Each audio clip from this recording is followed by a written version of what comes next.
तीसरा अंग है प्रणव मंत्र का जाप करना, ओम नमः शिवाय। और चौथा है पूजा।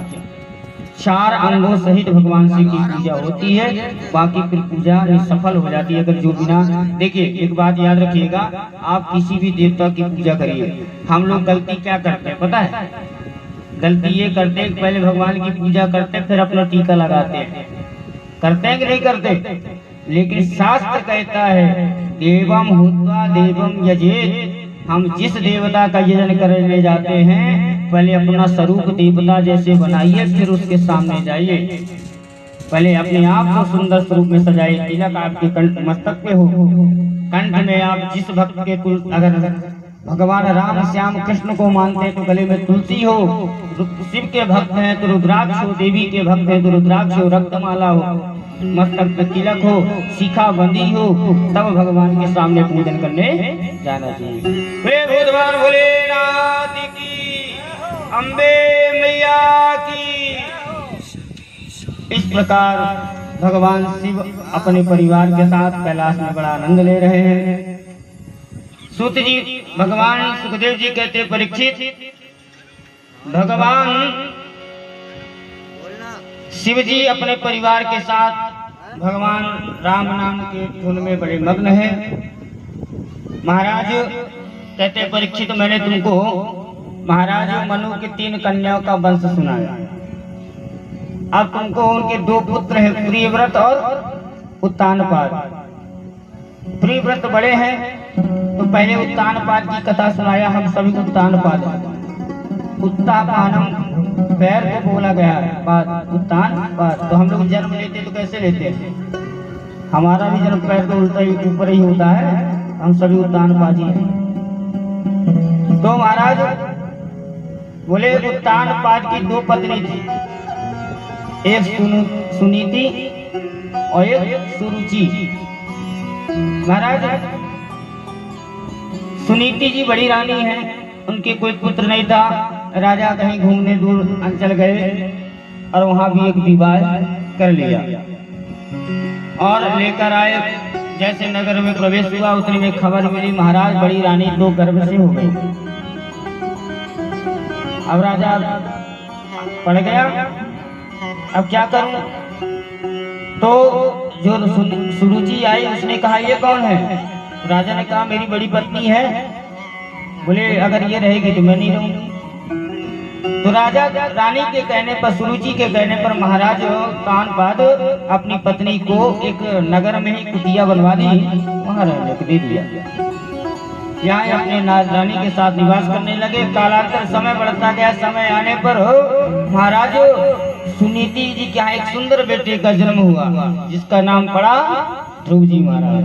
बोले ध्रुव जी महाराज की जय। आज ध्रुव जी महाराज का जन्म हुआ, माँ लालन पालन करने लगी। इधर समय बढ़ता गया। कालांतर में महाराज सुरुचि के एक पुत्र हुए, जिनका नाम पड़ा उत्तम। देखिए हमारी भी 2 पत्नी है, हमारी भी 2 पत्नी है, एक सुनीति और एक सुरुचि। तो हम सुनीति की सुनते नहीं है। जो सुंदर नीति से कार्य करने को कहती है हम उसको सुनते नहीं है। जो हमारी रुचि कहती है हम वो करते हैं। हाँ, रुचि हमारी कहती है भैया आज जाके चौपाटी में, घर में खाना नहीं बनाना, चौपाटी होटल चलो, वहां सब कोई खाएंगे। भले कहीं आके बिस्तर डॉक्टर के यहाँ 1000 रुपया देना पड़े। सुरुचि कहते नहीं नहीं, भागवत कथा में सुनने नहीं जाना।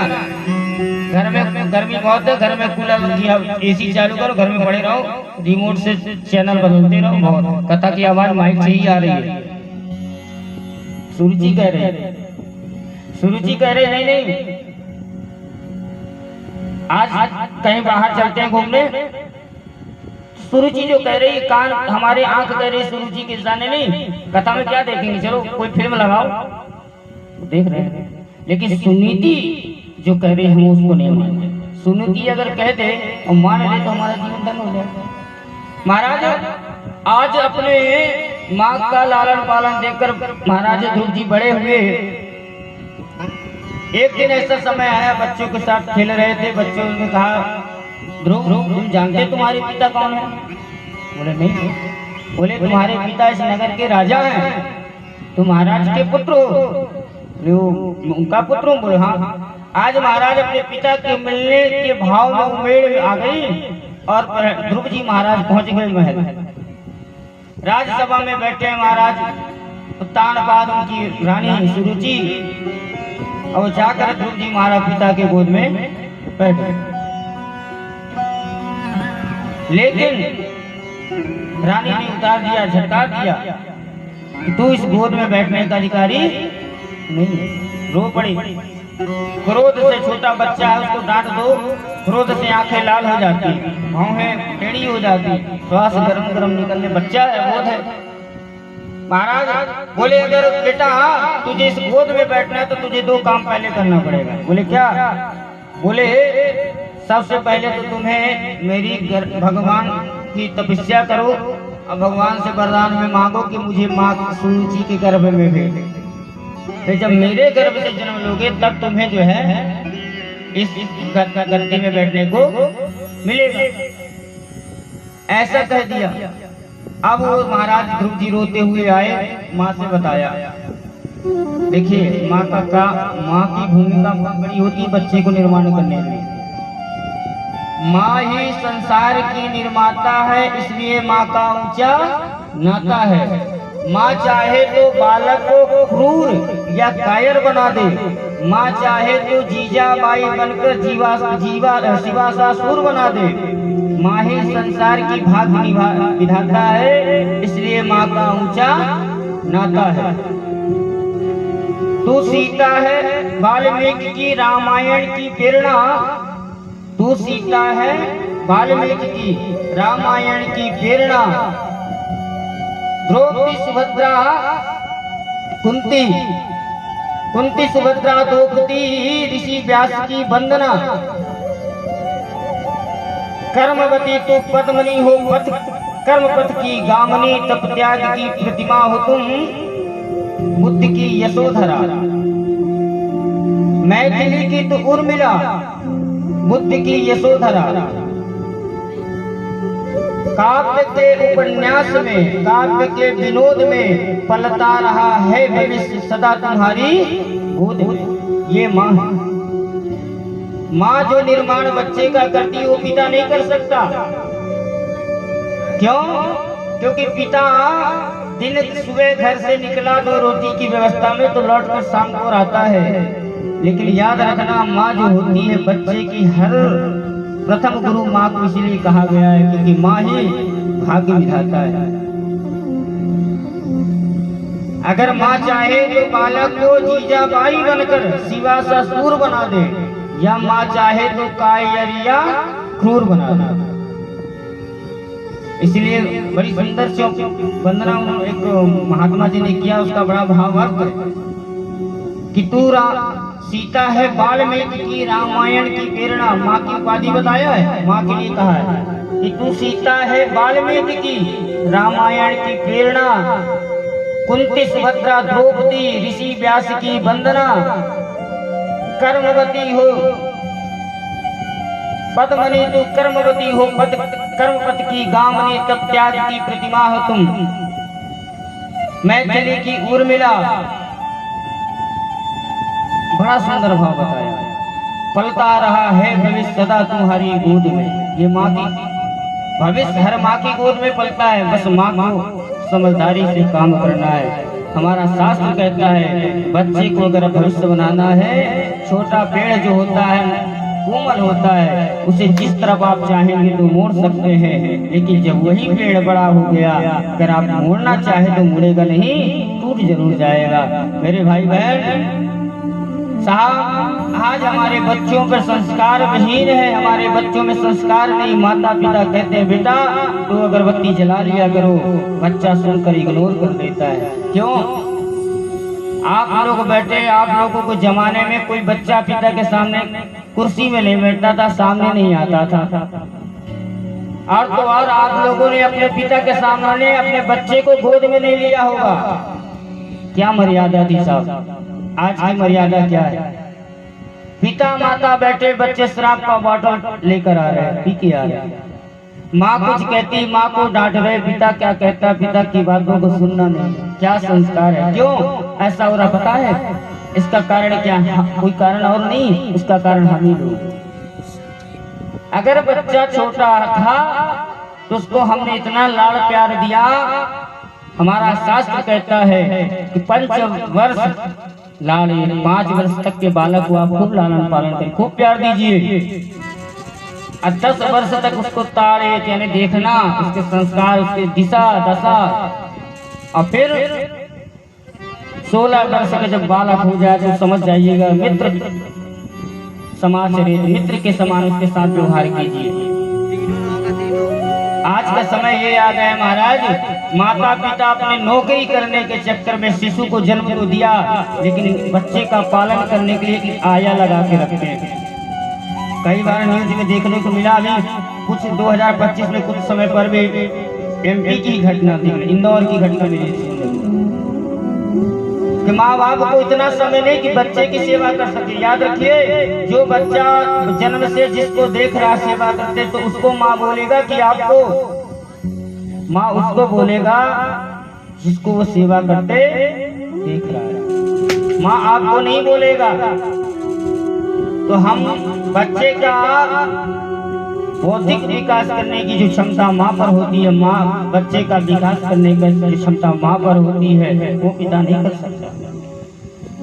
इसलिए हर माँ को चाहिए कि अपने बच्चे के प्रति सजग और सावधान रहना चाहिए। आज की हम लोग कहते हैं कि पहले के जमाने में माताओं के कुछ काम नहीं रहता था, कुछ काम नहीं रहता था, अपने बच्चों को देखती थी। साहब, आज से पहले माताएं जितनी पढ़ी लिखी और संस्कारित और गृह कार्य करने वाली होती थी, शायद आज की माताएं नहीं होगी।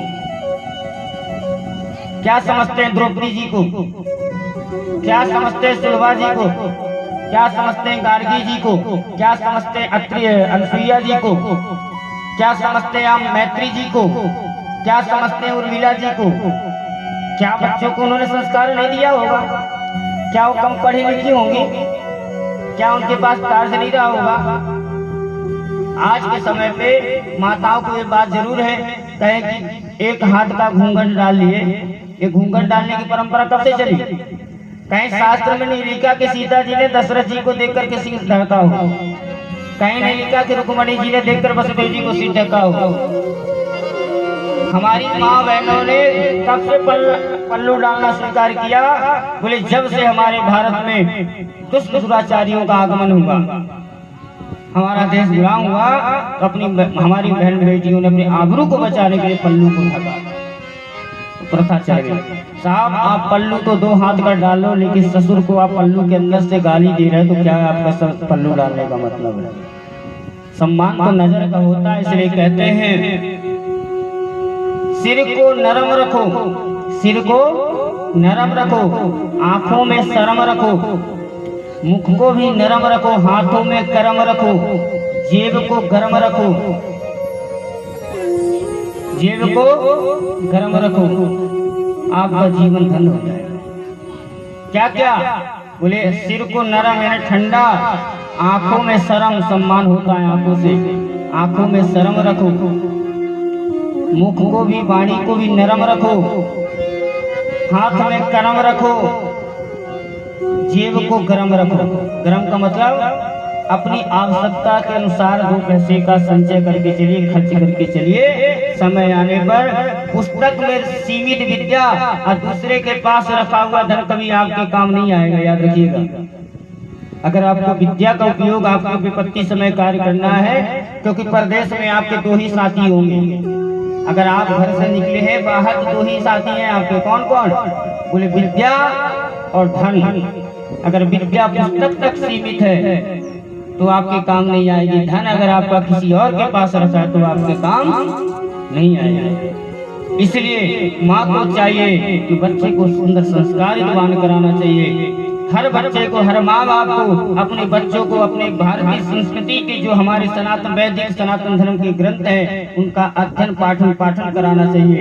याद रखिए, हमारे बच्चों को हनुमान चालीसा नहीं याद आती, बहुत कम ऐसे बच्चे होंगे जो हनुमान चालीसा पाठ करते होंगे, बहुत कम ऐसे बच्चे होंगे भगवान सूर्य को अर्घ देते होंगे, बहुत कम ऐसे बच्चे होंगे जो रामायण को जानते होंगे, पढ़ते होंगे। हमारे यहाँ जितने माताएं बैठे हैं इसमें भी आप गिन लीजिए, बहुत कम लोगों के हाथ रामायण होगी घर में। किसके किसके हाथ में रामायण, हाथ उठाइए।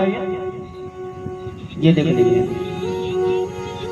ये है हमारा वैदिक हिंदू सनातन धर्म। मैंने एक दिन निवेदन किया था, एक संत, एक ग्रंथ, एक पंथ, एक तंत्र, हमारा जो वैदिक, अरे आप और कुछ नहीं पढ़ सकते तो कम से कम रामायण जैसी सरल आपको कोई ग्रंथ नहीं मिलेगा। हर माता और नई बहू जो आती हैं आज के समय पे, उनको तो अवश्य 1 घंटे का समय दे करके रामायण और हिंदी अर्थ के साथ पढ़वाइए, जीवन में कभी कलह नहीं होगा, याद रखिएगा। हम लोग रामायण तो पढ़ते हैं, बस चौपाई पढ़ के चले गए, आज ये शुद्ध कैसे, लेकिन कभी हिंदी उसमें देखिएगा कि क्या जनक जी ने अपनी बेटी सीता को, याद रखिए सीता जी की, महाराज जनक की बेटी सगी बेटी सीता नहीं थी, सीता जी तो पृथ्वी की अवतार थी, पृथ्वी से प्रकट हुई थी, लेकिन भगवती उर्मिला महाराज जनक की सगी बेटी थी। क्या जनक जी ने अपनी बेटियों को उपदेश दिया, क्या माता सुनैना ने उपदेश दिया, क्या माता मैना ने पार्वती को उपदेश दिया, जगदम्बा है वो, लीला में गुरुज बने नारद जी, लेकिन भगवान शिव से विवाह होते समय अपनी बेटी को वागदान करते समय क्या उपदेश दिया मैना जी ने, क्या उपदेश दिया होगा जनक जी ने, क्या माता सुनैना ने। आज की हमारी माताएं बहनों को हमारे घर बिगाड़ने का सबसे कारण होता है कि सबसे पहले घर में कुछ हुआ तो सबसे पहले मायके में पहुंचा। बेटी का घर का बर्बाद करने का सबसे बड़ा श्रेय माँ को होता है। इसलिए हर बहू को, हर बहन बेटियों को, हर माँ को 1 घंटे का समय निकाल कर, आधे घंटे का समय निकाल कर, नहीं है आपके पास 20 मिनट समय है, एक दोहा पढ़िए साहब, ग्रंथ को जरूर पढ़िए। हमारे जीवन एक रामायण ही ऐसा है। गोस्वामी जी ने रामायण को, बाबूजी रामायण गोस्वामी जी पहले संस्कृत में ही लिख ले जा रहे हैं, संस्कृत में लिख रहे हैं, बनारस में लिखा उन्होंने, और रामायण के आप लास्ट में गोस्वामी जी ने कहा है ना कि मैं रामायण स्वांता सुखाय रघुनाथ गाथा, मैं रामायण को अपने स्वयं सुख के लिए गा रहा हूँ, लेकिन रामायण के जो प्रथम श्लोक है, वर्णानाम रथ संघानाम रसानाम छंदसाम